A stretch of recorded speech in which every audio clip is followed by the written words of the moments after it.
వైష్ణవిని వాళ్ళ అత్తయ్య వాళ్ళ ఇంట్లో వంట చేయమంటూ ఉంటారు. అది వినగానే అక్కడ ఉన్న వైష్ణవి అయితే ఒక్కసారిగా షాక్ అయిపోయి వంటగదిలోకి వెళ్తూ ఉంటుంది.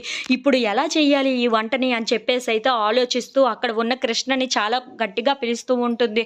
ఇంతలో అక్కడ ఉన్న కృష్ణ వైష్ణవి దగ్గరికి వచ్చి "ఏంటి వెన్నెల" అని చెప్పేసైతే అడుగుతూ ఉంటాడు. ఆ మాటలు వినగానే అక్కడ ఉన్న వైష్ణవి మాత్రం "నీ ఫోను ఒక్కసారి ఇస్తావా" అని చెప్పేసైతే అడుగుతూ ఉంటుంది. "ఈ ఫోను ఎందుకు" అని చెప్పేసైతే కృష్ణ అడుగుతూ ఉంటాడు. ఇంతలో అక్కడ ఉన్న వైష్ణవి మాత్రం "నాకు పాటలు వింటూ వంట చేయడం అంటే చాలా ఇష్టం" అని చెప్పేసైతే అంటూ ఆ ఫోనుని తీసుకొని వెళ్ళి వంటగదిలో ఆ వీడియోలని చూస్తూ ఉంటుంది. హమ్మయ్య! ఎలాగో ఒకలాగా ఇందులోని వీడియోలు చూసి ఈ వంటను పూర్తి చేసేయాలి ఈ రోజుకి అని చెప్పేసైతే ఆ ఫోన్‌లో చూసుకుంటూ వంటని చేస్తూ ఉంటుంది. ఇంతలో అక్కడ ఉన్న వైష్ణవి ఎలాగో ఒకలాగా ఈ రోజుకి పూర్తి చేసేస్తే చాలు, ఈ రోజు గండం గట్టెక్కిపోతుంది కదా అని చెప్పేసైతే ఆ ఫోన్‌లో ఆ వీడియోని చూసుకుంటూ వంటనైతే పూర్తి చేస్తూ ఉంటుంది. ఇంతలో అక్కడ ఉన్న వైష్ణవి మాత్రం ఎలాగో అయితేనేమి వంట ఎలాగోలా పూర్తి చేసేస్తున్నాను. నాకు అదే చాలా సంతోషం.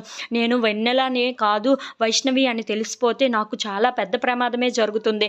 అందుకే ఈళ్ళకి ఎలాగైనా తెలియకుండా నేను వెన్నెలనే అని వీళ్ళు తెలుసుకునేలాగా వంటనైతే చెయ్యాలి. ఈ రోజుకి ఎలాగోకలా అయిపోయింది. ఇక నుండి కూడా నేను ముందుగానే నేర్చుకోవాలి అని చెప్పేసైతే ఆలోచిస్తూ ఉంటుంది. ఇంతలో అక్కడ ఉన్న వాళ్ళందరినీ చూసి వీళ్ళకి ఎలాగైనా సరే నేనే వెన్నెలను అనేటట్లుగా చేస్తాను అని చెప్పేసైతే అనుకుంటూ అక్కడ ఉన్న వాళ్ళందరినీ అలా చూస్తూ వంట చేస్తూ ఉంటుంది. If you like this video please like, share and subscribe friends.